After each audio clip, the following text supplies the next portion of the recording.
am so sick of y'all. Sick of y'all so-called Beyonce fans running around spewing your hatred and your cruelty at Kelly and Michelle for no reason.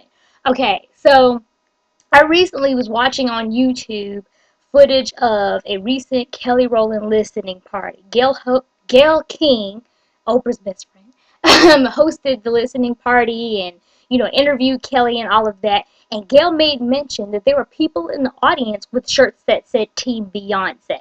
And she was asking Kelly how she felt about the consistent, ridiculous rumors over time. This rumor is as old as dirt, that her and Kelly are feuding. Number one, there's so many things wrong with them and their Team Beyonce shirts. Number one, if you're a so-called Beyonce fan, real Beyonce fans do not believe every little gossip tidbit about her, including feuds and beef and all of that. Do you listen to your own Queen Diva? Like, do you actually listen to the things that come out of her mouth? Because she has said repeatedly over the last decade, since the beginning of Destiny's Child, that there is not a feud between her and Kelly, or her and Michelle for that matter. And as a matter of fact, her and Kelly were recently hanging out in the UK. Don't believe it? Go look at the pictures on BeyonceWorld.net.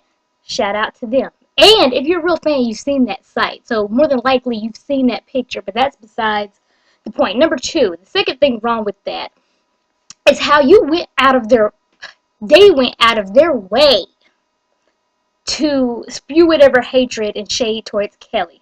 They actually got up in the morning, right? Got up that day, took a shower, brushed their teeth, combed their hair, and put their shoes on with the plan and the intention of putting on these Team Beyonce shirts to make a statement. And then they took the time to transport themselves, be it car, bus, whatever, and took the time to show up to her party. They went to her territory, her hood, and said, "Oh, Kelly, we don't like you. This is what we're trying to say towards you." I can't believe they actually, out of all the things they could do with their day, that's what they decided to do with their day. They actually got up in the morning and got dressed with the purpose and the intent of being hateful and being mean. And it's just, it baffles me. There's lots of hateful people in the world and people that do really just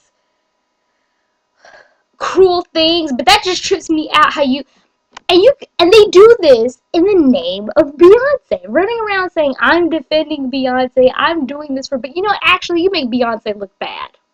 You do. And you make other Beyonce fans look bad, because people go around and go, "Oh, this is what these Beyonce fans do. This is what these stans do. They go out and they maliciously attack people, and they're rude to people, and they're cruel to people." It's just unnecessary. And do you think you're getting, like, cookie points or brownie points or whatever they call it with Beyonce because you're running around with a Team Beyonce shirt and you're purposely going to attack Kelly at her own listening party? Do you think that's going to get brownie points with her? Like, if you met her and you said all this crap about Kelly and Michelle and Destiny's Child and all of that, do you seriously think she's going to look at you and go like, "Yeah, I know, right? I'm so glad you did that"? Like, no, she's not going to do that. She's actually going to look at you crazy. If not, say something crazy to you. Beyonce's always trying to be diplomatic and all of that. So she probably would try to be diplomatic. She probably wouldn't be, like, flat out rude, but she would be looking at you crazy. Okay? You would not get brownie points with her. She would probably tell you what for. I'm really upset, actually. Because I'm really, really tired of this. Ever since Destiny's Child disbanded, these people, so-called Beyonce fans, say the meanest, cruelest things. I mean, if it's the one thing, cruelest is not even a word, but I don't think it's a word, but anyway, and they really go out of their way. They work really hard to, like, get it out that they can't stand Destiny's Child, or they don't like Kelly, or they don't like Michelle. It's one thing to prefer one person's albums over the other, but to actually just, I've heard people call them bitches. I've heard people say that they're ugly. I've heard people, like, really, really mean stuff. Stuff I can't even really repeat. And for what? Like, is that even necessary? No, it's not. So quit it. Stop it. And stop calling yourself a Beyonce fan, because you're not one. Oh, also, you need to check out my post here on this site called What Real Beyonce Fans Know. The date, let's see, what is the date on there? Hold on, let me look. Hold on. Let's see. It's June 17th. Look at my June 17th post at Seriously Beyonce, what the hell? That's the category on my blog. And yeah, you should read it. And you need to get educated on what you should be doing, what you should not be doing if you're going to go around calling yourself a Beyonce fan. Alright, I'm done now.